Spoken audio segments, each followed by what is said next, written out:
Hi, and welcome back to this new video. Today we are going to talk a little bit about a novel that was written in 2012 by Algerian Arabophone writer Bachir Mefti. It's entitled أشباح المدينة المقتولة. It can be translated into The Ghosts of the Murdered City. And actually this is my favorite novel when it comes to Mefti's novels. The novel is co-edited and co-published by منشورات الاختلاف in Algeria and منشورات Difaf in Lebanon. And as I've already said, it was published in 2012. The novel is divided into, I guess, 5 major parts, which are entitled الكاتب الزاوج الهادي بن منصور علي حراج, and again we come back to الكاتب, and it's very interesting as a novel because it comments again one of the most tragic episodes of Algerian history, which is the period of the Black Decade, but this time it's not from the perspective or from one perspective or through the voice of just one narrator, but actually from different perspectives, and thus from different points of view.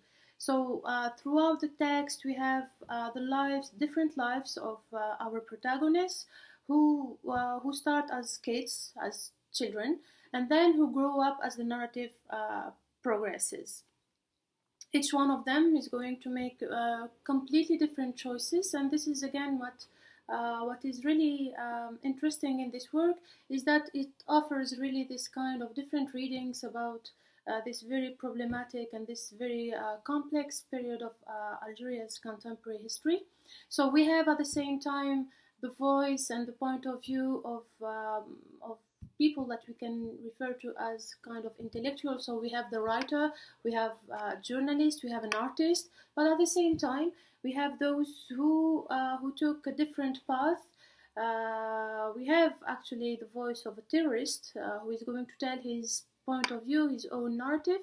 And as the work progresses, we come to realize somehow that Bachir Mefti is trying to highlight the complexity of what was going through during this period, and highlighting the fact that the violence that was dominating is actually multi-layered, that it has different facets. So he comments not only on the commonly referred to as religious fundamentalism, but also at state violence, and even at the level of the family and the individual, how violence has become part and parcel of Algerian people's everyday life through different dimensions, be it institutional or individual.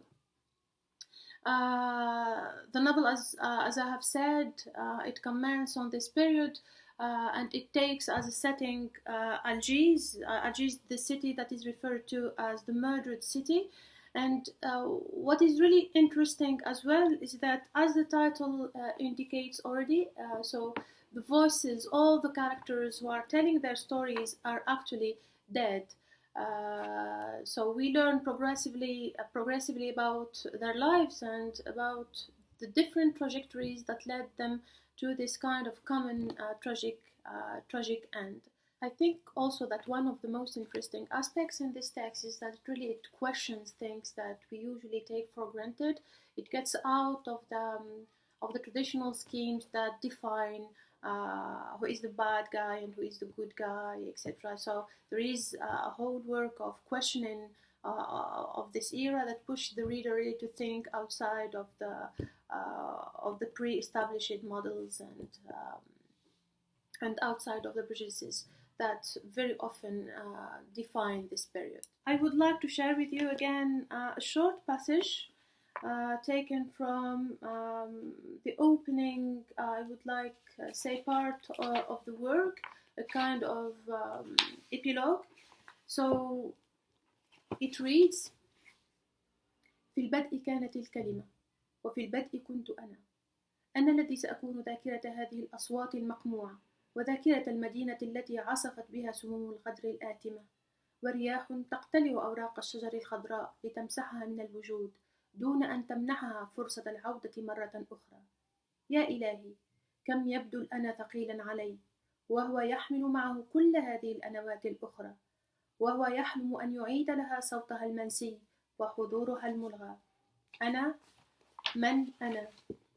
صوتي الآخر الذي بقي غامضا في مكان مجهول، الروح التي لم تمت بعد، الخيال الذي لن ينقذ الحقيقة، العدم الذي سيبتلع الحياة ويدفعها للموت. تلك الأرواح التي لم تمت بعد وهي تنشد في موتها حلما آخر لولادة جديدة. إنها أصوات الأشباح التي ترفض أن ترحل قبل أن يسمعها الآخرون. ها هو صوتها يصرخ الآن ويتكلم كأنه حقيقة في حلم، أو حلم في حقيقة. Thank you for listening. Thank you for watching, and see you next time.